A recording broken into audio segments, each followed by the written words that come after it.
ನೀವಿಲ್ಲಿ ಕತ್ತೆ ಥರ ಟ್ರೀಟ್ ಮಾಡ್ತೀರ ನಮ್ಮನ್ನ, ಒಂದು ಮನುಷ್ಯತ್ವದಿಂದ ಟ್ರೀಟ್ ಮಾಡಲ್ಲ. ನಾನು ಬರೀ ನಮ್ಮ ಭಾಷೆ ಅಂತಲ್ಲ, ಬೇರೆ ಭಾಷೆಯಲ್ಲೂ ಅದು ನಡೆಯುತ್ತೆ. ಬಟ್ ನೀವು ಈ ಕಡೆ ಸಪೋರ್ಟ್ ಮಾಡಲ್ಲ. ಹೆಂಗೆಂಗೋ ಓಕೆ ಅವ್ರೊಂದು ಬಾಯ್ ಹೇಳ್ತಾರೆ, ಆ ರೂಮಸ್ ನಂಬ್ಕೊಂಡು ಕೆಲಸ ಕೊಡಲ್ಲ ಅಲ್ವಾ.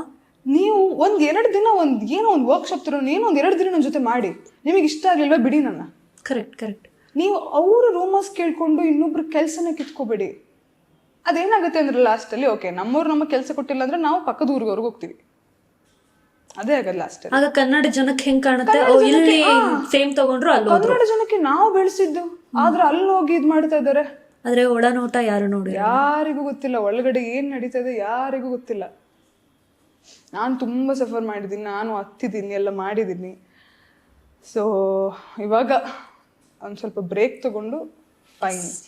ನನಗೆ ಡೈರೆಕ್ಷನ್ ಎಲ್ಲ ತುಂಬ ಇಂಟ್ರೆಸ್ಟ್ ಇದೆ, ಸಿಕ್ಕಾಬಟ್ಟೆ ಇಂಟ್ರೆಸ್ಟ್.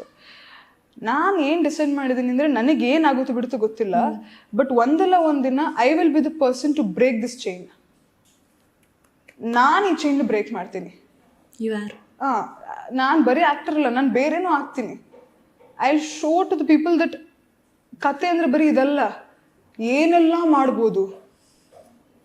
ಬರೀ ಹೀರೋ ಒಬ್ಬನೇ ಅಲ್ಲ ಕಥೆಯಲ್ಲಿ, ಬೇರೆ ಪಾತ್ರಗಳು ಇದೆ, ತೋರಿಸ್ಬೋದು. ಎಕ್ಸ್ಪೋಸ್ ಮಾಡ್ದೇನೂ ಸಿನಿಮಾ ಮಾಡ್ಬೋದು. ಖಂಡಿತ ಹೌದು. ತುಂಬ ಆ ಥರ ಎಲ್ಲ ಸೀನ್ಸ್ ಇಲ್ದೇನೂ ಸಿನಿಮಾ ಮಾಡ್ಬೋದು.